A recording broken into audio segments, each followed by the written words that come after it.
Radio Publique Africaine.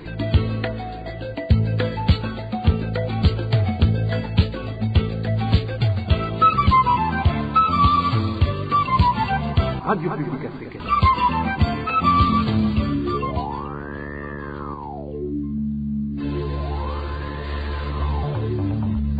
C'est le moment de suivre le journal parlé en français. À la présentation, Onésime Douchimakité. Merci d'avoir choisi la radio publique africaine. Nous sommes le mercredi 8 septembre 2021. Au sommaire de cette édition, les membres du parti CNDD-FDD sont impliqués dans les cas de disparition forcée qui continuent à être signalés au Burundi, opérés par les services chargés de sécurité et ceux du renseignement national. Pour les défenseurs des droits humains, c'est le président de la République, en tant que commandant suprême, qui devra endosser la responsabilité de tous ces crimes commis par les agents de sécurité. Au sommaire également, faire panique au sein de la population burundaise suite au comportement du gouvernement qui ne cesse de leur faire croire que le taux de mortalité dû à la Covid-19 est très bas au Burundi, alors que le nombre de décès dus à cette pandémie ne cesse d'augmenter. Reprise ce mercredi de l'activité de délocalisation des réfugiés burundais du camp de Mutenderi vers le camp de Nduta en Tanzanie. Une opération qui avait été suspendue brusquement il y a plus d'un mois. Voilà pour le sommaire.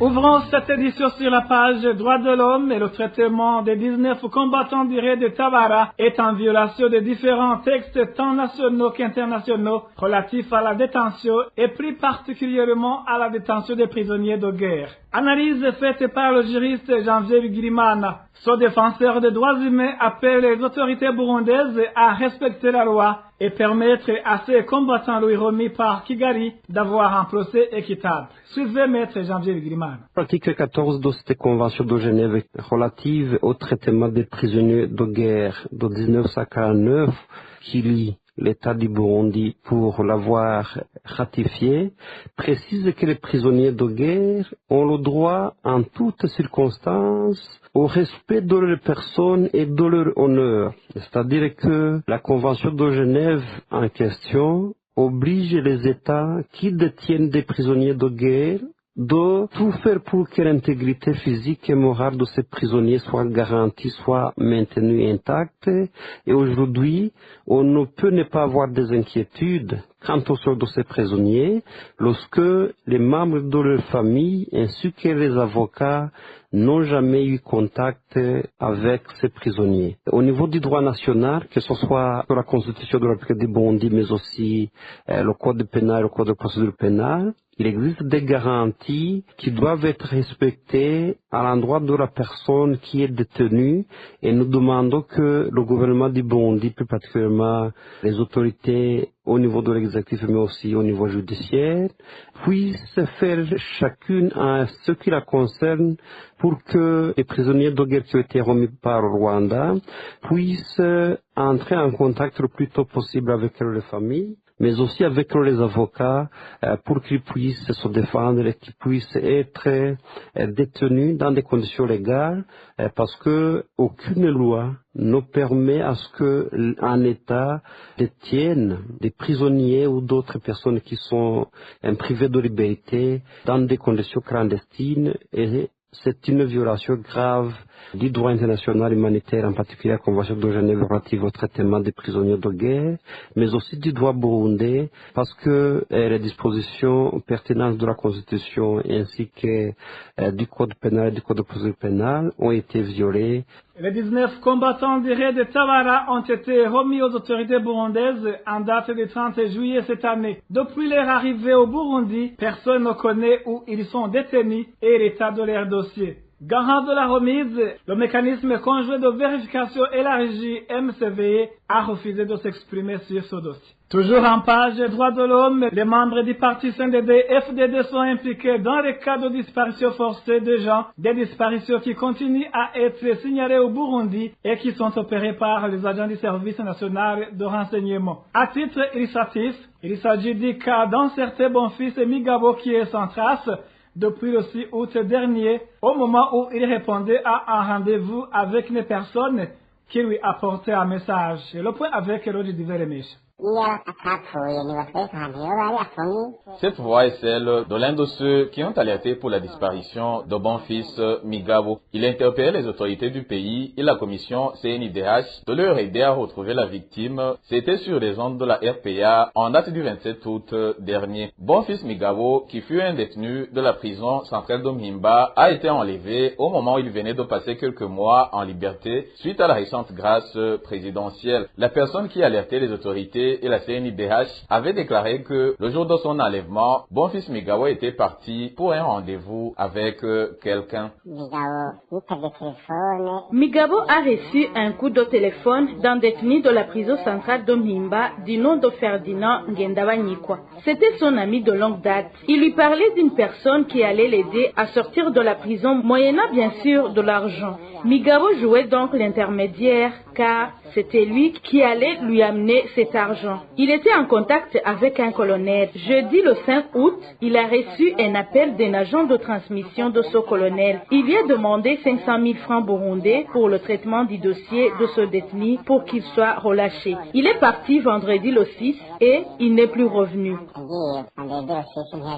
Dans les enquêtes menées par la RPA, certaines sources ont révélé que la disparition forcée de Bonfils Migabo a été opérée par l'intermédiaire de son ancien codétenu qui a collaboré avec un membre du parti au pouvoir. Ce dernier a menti son identité à Bonfils Migabo et s'est fait passer pour un agent de transmission d'un officier de l'armée burundaise. Nos sources indiquent que cette personne est le nommé Bélier Nedigayo, membre du parti CNDD-FDD et prête à la permanence nationale de ce parti. Ce dernier est également accusé d'avoir menti à d'autres personnes qui ont finalement été enlevées par des agents de la documentation. Le numéro de téléphone utilisé par ce prétendu agent de transmission d'un officier de l'armée burundaise est le 68 76 54 41. Il habite au quartier Kajiji de la zone Kanyosha en mairie de Bujumbura, précisent nos sources. À ce propos, la rédaction de la RPA a essayé de joindre Bélier Nedigayo, mais il n'a pas répondu à notre appel. Merci à toi, Eloge Divele-Mecha. Le président de la République devra endosser la responsabilité de tous les crimes commis par les services chargés de sécurité et ceux de renseignement national en tant que commandant suprême. Réaction de maître Gustave Nyonzima après que 4 personnes aient été enlevées par les agents des services nationaux de renseignement et portées disparues depuis un mois. Et le président du collectif des avocats pour la défense des victimes des crimes de droit international commis au Burundi, Kabib en sigle, de rappeler que ce genre de crimes font partie des crimes contre l'humanité poursuivis par la Cour internationale. Suivez Maître Gustave Nyonzima. Tous ces 4 personnes ont été enlevées et portées disparues par des agents du service national de renseignement, c'est-à-dire des préposés de l'État. Actuellement, il y a une impunité notoire à leur égard parce que ces agents du service national de renseignement sont la cour douce jusqu'à présent. Et étant donné que le service national de renseignement est incorporé à la présidence de la République, normalement, tous les actes de pure mascarade, ignominie et les crimes odieux ternissent l'image même du président de la République, censé être le magistrat suprême et le comptable de tout ce qui se passe au Burundi. Et qui plus est, le corps de la magistrature est récemment même pris à partie par le président de la République à cause de l'injustice appliquée et de la corruption qui gangrène même cet appareil même judiciaire. On voit que ça s'enfonce davantage dans son inertie. Les familles des victimes crient au secours depuis l'enlèvement de leur. Mais ni le président de la République, censé être le magistrat suprême, ni les autorités judiciaires, personne ne pipe mot. Le crime commis, inhérent à la disparition forcée, est un crime contre l'humanité, eu égard au statut de Rome de la Cour pénale internationale. Que personne ne soit dupe. Ce crime est imprescriptible. Tôt ou tard, la justice internationale triomphera et les bourreaux seront matés qu'il neige qu'il pleuve. Maître Gustave Nyonzima interpelle le président de la République à prendre des mesures qui s'imposent et punir les auteurs de ces crimes. Eu égard au mutisme affiché par les autorités judiciaires et la présidence de la République par rapport à ces récents cas de disparition forcée, on en tire la conclusion qu'il y a vraiment une injustice notoire et une inertie au niveau de l'appareil judiciaire. On en perd les mots et on y perd son latin. C'est toujours le même modus operandi. Et le CAVIB, comme le dit toujours, n'en déplaise les mots alléchants des autorités ici du nouveau gouvernement, à commencer même par le président de la République qui est censé être le magistrat suprême. On voit que les promesses vantées de la redynamisation de l'appareil judiciaire et de la saine sécurité ne sont pas du tout concrétisées. Donc que tous les Burundais et la communauté internationale ne se laissent pas berner par des discours alléchants, non accompagnés par des actes concrets. On voit qu'il y a l'insécurité notoire et l'injustice appliquée à l'endroit des opposants d'opinion et d'opposants politiques. C'était Maître Gustave Nyonzima, président du CAVIB. Après cette courte pause, nous parlons politique. RPA. La commission Vérité et Réconciliation CVR a été très critiquée pour s'être principalement focalisée sur les investigations sur les victimes Hutus, selon le rapporteur spécial de l'ONU. Fabian Salvioli dénonce également le système de recrutement inefficace des membres de cette commission Vérité et Réconciliation.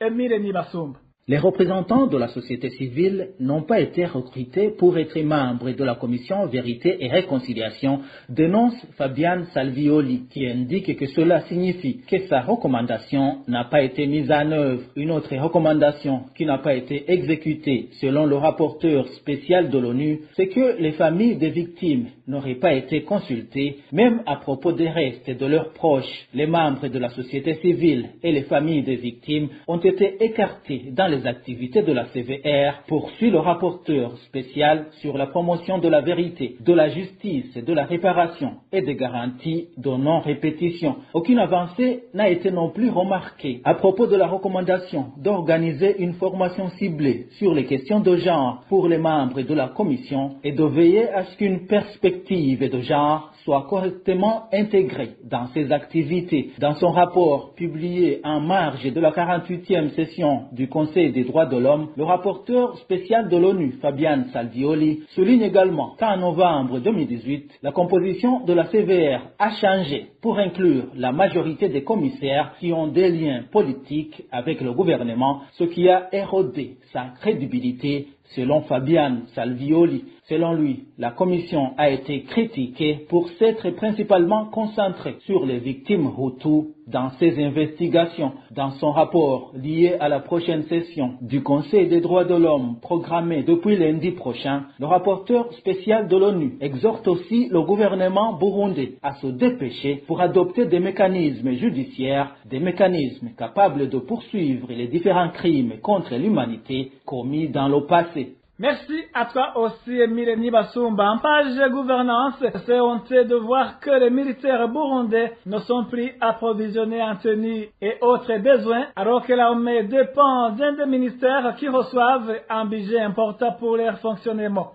C'est en substance la réaction d'Emmanuel Ndereimana, porte-parole de la coalition CEFOR Arusha. Selon ce politique, cela est dit à un petit groupe des ténors du parti CNDD-FDD qui fait la pluie et le bon temps dans le pays. Toutefois, Emmanuel Ndereimana trouve que la balle est dans le camp de ces mêmes militaires lésés pour qu'ils aient le changement. Suivez plutôt Emmanuel Ndereimana, porte-parole de la coalition CEFOR Arusha. Ça fait un bout de temps qu'on est en train de suivre ce qui se passe au sein de l'armée burundaise. C'est dommage qu'aujourd'hui nous avons une armée qui marche avec de vieilles tenues, une armée qui est presque affamée. C'est comme s'ils n'ont plus de ration. Ça fait la honte pour notre nation qui jadis était le miroir des autres pays en Afrique en la matière de l'armée. Comment un militaire était présenté. L'Afrique enviait même l'image de l'armée burundaise. Mais c'est dommage aujourd'hui qu'un militaire est obligé de recourir chez les tailleurs pour raccommoder sa tenue déchirée. Et c'est vraiment la honte pour la nation burundaise. Aujourd'hui, les militaires sont obligés de porter des bottines des agronomes alors que les budgets pour l'armée sont votés année par année à la hausse, s'il vous plaît. L'armée fait partie des super ministères qui ont beaucoup d'argent. Mais cet argent, malheureusement, ne bénéficie plus aux militaires burundais parce que ceux qui devaient les entretenir, les soi-disant gestionnaires, sont devenus des hommes d'affaires. Ils tirent les capitaux, ils se servent dans l'argent qui devait habiller les militaires, l'argent pour la ration des militaires entre les dirigeants de la République du Burundi à partir du président de la République, des super ministres comme Premier ministre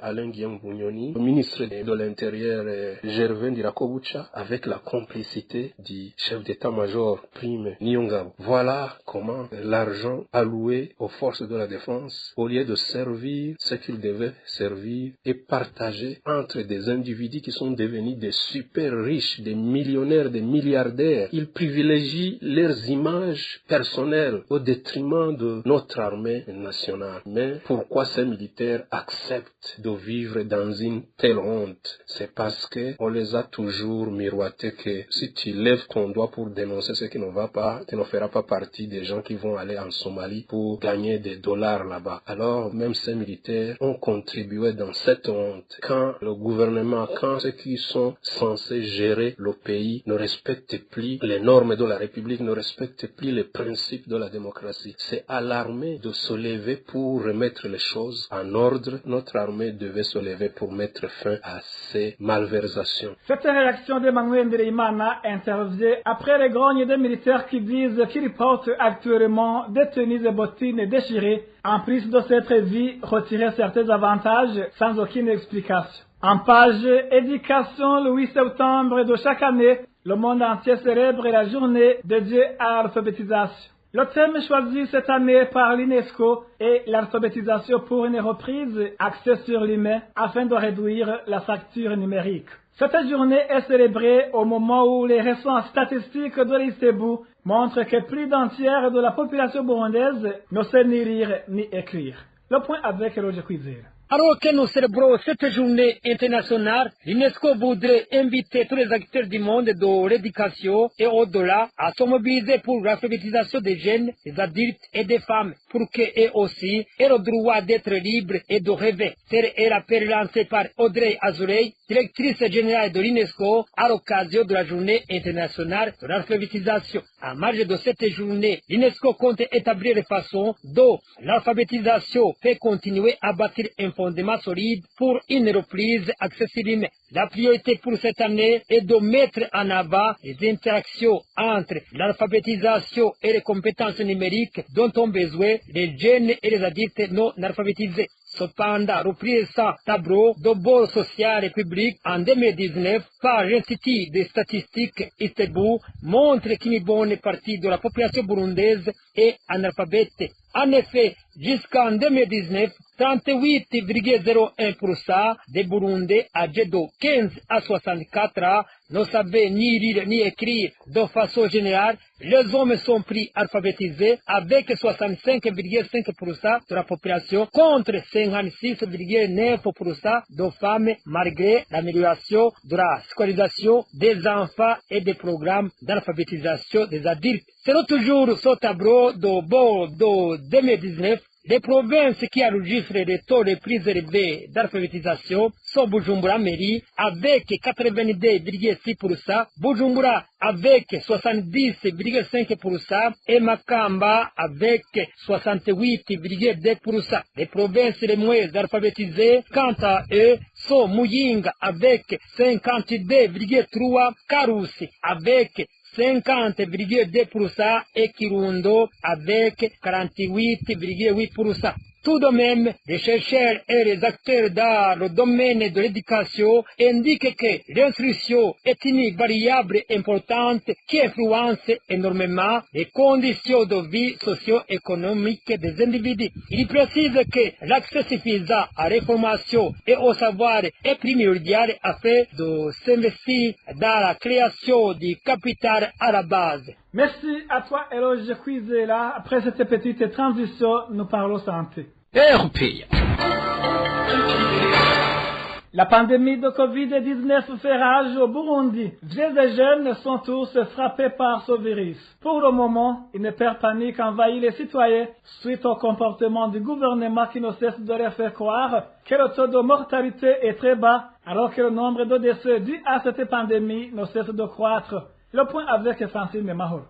Dans le site qui accueille les malades de Covid-19 à l'hôpital et clinique Prince Louis Guagasole, il a été signalé 6 décès dans 36 heures. 2 de ces personnes sont mortes après 23 heures. Une autre personne de cette liste avait rendu l'âme vers 17h40 dans la soirée de ce mardi.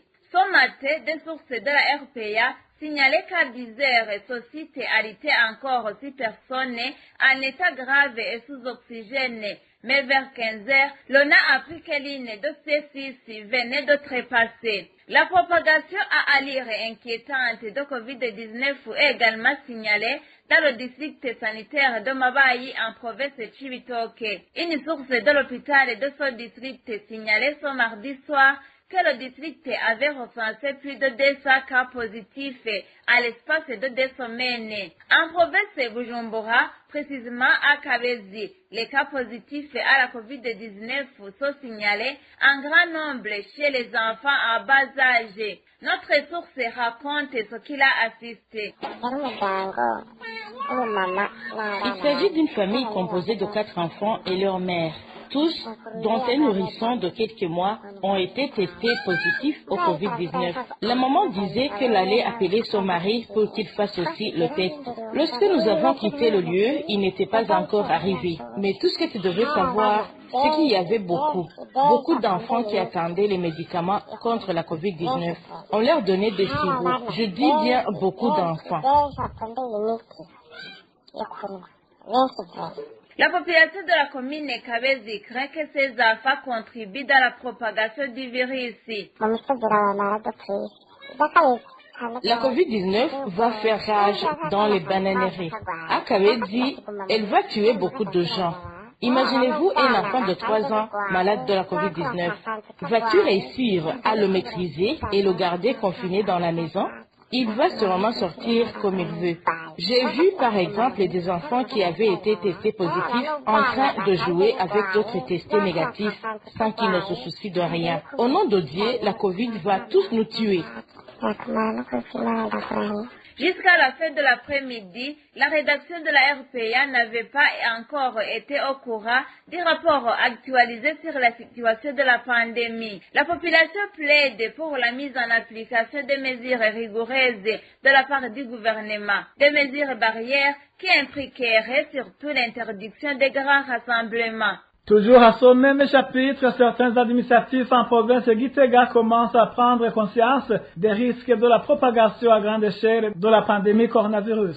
C'est notamment le cas de l'administrateur communal de Gitega qui vient de prendre des mesures visant à limiter la propagation. Entre autres mesures prises par l'administrateur Jacques Ndouimana figure l'interdiction des grands rassemblements. Je vous propose d'écouter Jacques Ndouimana, administrateur de Gitega. Ces derniers jours, il y avait un relâchement par rapport au respect des mesures de prévention contre cette pandémie à coronavirus. Et aujourd'hui, on a commencé à faire une sensibilisation avec une ampleur particulière parce qu'il faut que tous les responsables, jusqu'à la base, soient conscients du problème de cette situation qui est particulière. Toute la population devrait être conscient de cette recrudescence de la pandémie et nous avons conseillé que toutes les mesures qui ont été édictées par le ministère de la Santé publique et de la lutte contre le sida soient respectées afin de se prévenir efficacement contre cette pandémie. C'est notamment le lavage régulier des mains, la distanciation sociale et d'autres mesures qui sont exigées. Et dans notre commune, nous avons pris les mesures que dans tous les endroits désormais, il faut que les autorités à la base fassent une vérification et qu'il y a des points de lavage et que c'est au niveau de ces points de lavage, il y a de l'eau en permanence, il y a du savon et surtout vérifier qu'ils sont correctement utilisés. Nous avons aussi pris la mesure d'empêcher de façon temporaire les grands rassemblements tels que les croisades, tels que les karaokés, les boîtes de nuit, les sports collectifs afin de limiter les contacts étroits entre les personnes en vue de limiter la propagation de cette épidémie. Et alors, il n'y aura plus de démocratie. On ne peut pas faire le choix de se protéger ou bien de ne pas se protéger. Il est de rigueur que chaque personne soit responsable par rapport au respect des mesures de prévention du coronavirus. Ceux qui ne veulent pas, ils seront punis par une amende administrative. Jacques Ndouimana s'exprimait dans un point de presse animé tôt le matin de ce mercredi. Mais ces mesures n'ont pas rassuré les habitants de la place qui craignent que cela ne soit jamais appliqué comme ce fut le cas des précédentes mesures. Pour rappel, dimanche dernier, le gouverneur de Gitega avait déclaré qu'en l'espace de 2 semaines seulement, cette province avait recensé plus de 1100 cas positifs à la COVID-19.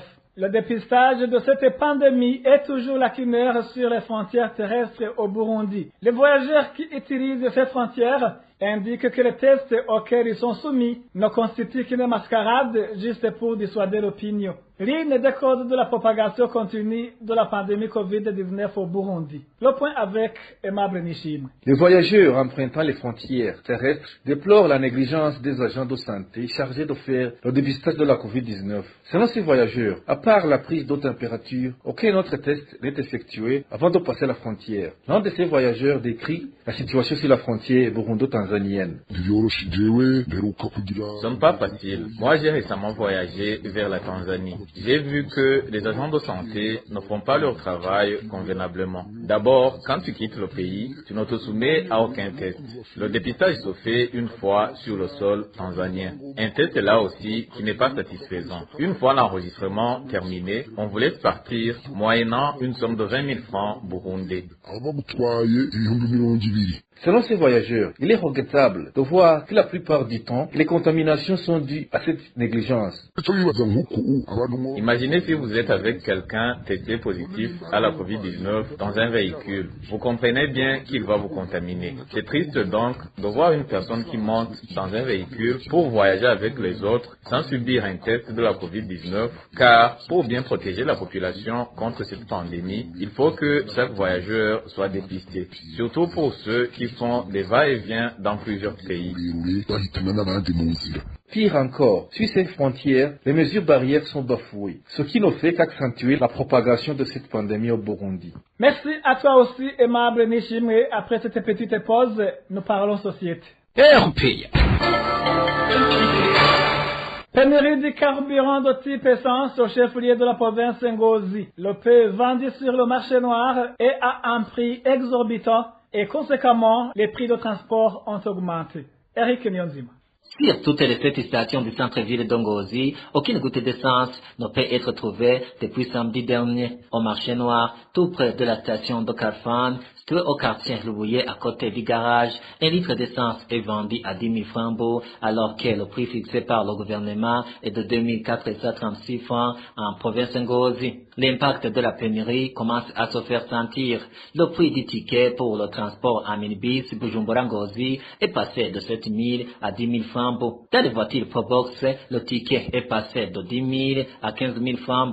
Pourtant, dans les agences de voyage, le prix du ticket Bujumbura-Ngozi est resté à 7 500 francs. Le prix du transport à moto a aussi doublé. Par exemple, du marché d'Ongozi vers Monemela, le ticket est passé de 500 à 1000 francs. À cause de cette pénurie, au chef-lieu de la province Ngozi, presque tous les parkings de motos sont vides et ceux qui ont des voitures préfèrent les laisser chez eux. Les habitants de la province Ngozi demandent aux autorités habilitées de régler ce problème, sinon ils risquent de perdre beaucoup. Signalons que dans la ville d'Ongozi s'observe aussi la pénurie du carburant du type mazout. Merci à toi aussi, Eric Nyonzima. Contradiction dans les déclarations du porte-parole du ministère de l'Hydraulique, de l'Énergie et des Mines par rapport au manque de carburant au Burundi. Il a affirmé ce mardi que la pénurie de carburant est un problème irréfutable. Il n'y avait pas 20 jours que cette autorité ait nié l'existence de carences de produits pétroliers au Burundi. Le détail avec Elvis Nyomungere. Le ministère de l'Hydraulique, de l'Énergie et des Mines a reconnu ce mardi le manque de carburant au Burundi. Le porte-parole de ce ministère, Honda Snaigaya, n'a pas toutefois montré comment ce problème va être résolu. Sans vergogne, je dirais qu'effectivement, il y a une perturbation dans l'approvisionnement du carburant à Bujumbura comme même à l'intérieur du pays. Vous êtes majeur, qu'il s'agisse d'un individu ou d'un État, les problèmes ne peuvent pas manquer. Le plus important, c'est cette volonté, cette détermination de les régler. Sinon, les problèmes existeront toujours. Mais ce qui est important, c'est de pouvoir les résoudre. Nous sommes à l'œuvre. Même hier, nous avons rencontré les importateurs, nous avons discuté. On a l'espoir que la situation va se normaliser bientôt. Pourtant, ce même porte-parole avait déclaré en date du 19 août 2021 que les produits pétroliers étaient suffisants sur le territoire national. Le ministère de l'Hydraulique, de l'Énergie et des Mines voudrait porter à la connaissance du public ce qui suit. Primo, la quantité de carburant, des produits pétroliers dans les stocks, les importations en cours, les produits en commande sont suffisants au niveau national. Deuxièmement, l'apparente pénurie qui s'observe sur le territoire résulte de quelques défaillances dans le circuit d'approvisionnement de ces produits. Une stratégie a été trouvée hier de commun accord avec les importateurs et cette stratégie prendra effet à partir de ce jeudi 19 août 2021. Cette déclaration contradictoire du ministère en charge de l'énergie pousse une certaine opinion à y voir des non-dits. C'était indiqué de ne pas comprendre comment le ministère peut nier l'existence de la carence de ces produits pétroliers et tromper l'opinion quelques jours après en admettant cette pénurie sans toutefois montrer les voies de sortie. Les recettes d'exportation du Burundi ne peuvent pas couvrir annuellement les besoins en importation de carburant. Le manque de devises au Burundi est la cause principale de la coupure d'approvisionnement en carburant. Analyse de Faustin Ndikumana.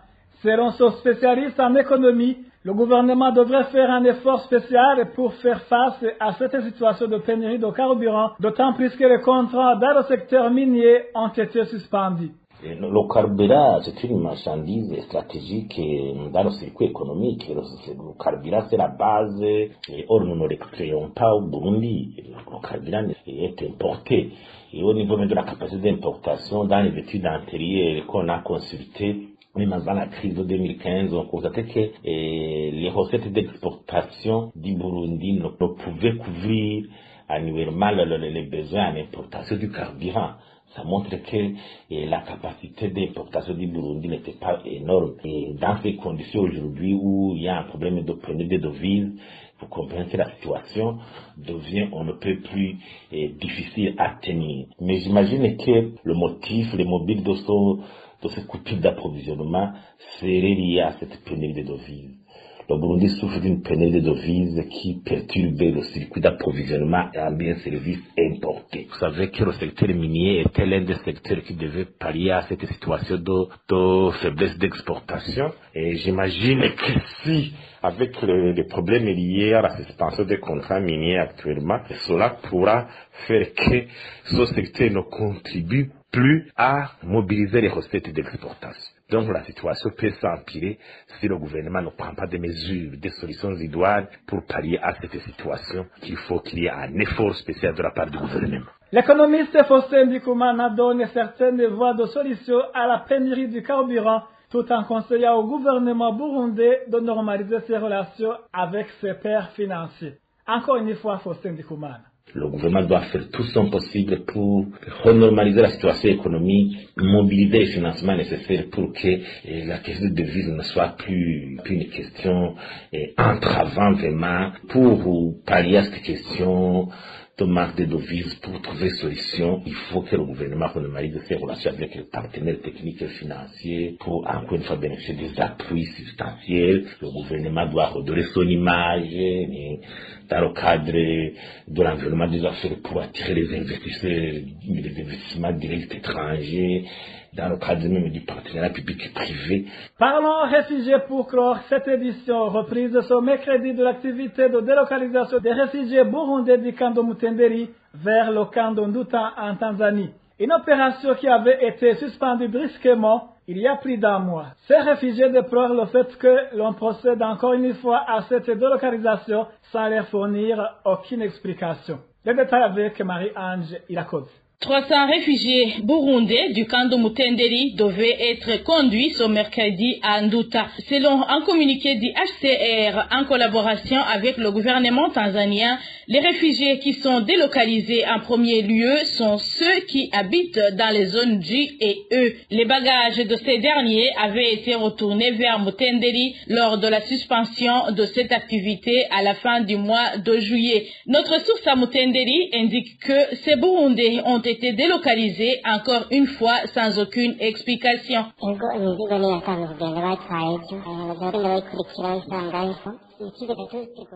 Effectivement, les bagages ont été transférés vers Nduta ce mardi. Ils les rejoindront là-bas. On ne nous a pas dit la cause de la suspension de cette activité. Nous pensons que ça serait lié au manque de moyens, mais on n'a pas d'explication parce que le HCR et le gouvernement tanzanien qui devraient le faire nous disaient seulement qu'ils allaient dresser de bonnes listes. Rien n'a pourtant changé. Les bus pour embarquer des réfugiés sont restés les mêmes. On ne connaît pas le motif de la reprise de cette activité. Pour ces réfugiés conduits en Nduta, ils allaient bénéficier d'aliments cuits en attendant qu'ils soient installés, selon du moins le communiqué du HCR. Après la délocalisation de ceux de Mutenderi, il sera le tour de ceux de Nyarugusu. L'objet du HCR, en collaboration avec le gouvernement tanzanien, est de garder un seul camp de réfugiés burundais dans ce pays. La dernière réunion du HCR avec le gouvernement tanzanien s'est tenue lundi le 6 septembre. Merci à toi aussi, Marie-Ange Irakoze. Merci, mesdames et messieurs, de nous avoir prêté oreille attentive. Ainsi s'achève cette édition. À la présentation, vous étiez avec Onésime Dushimagid.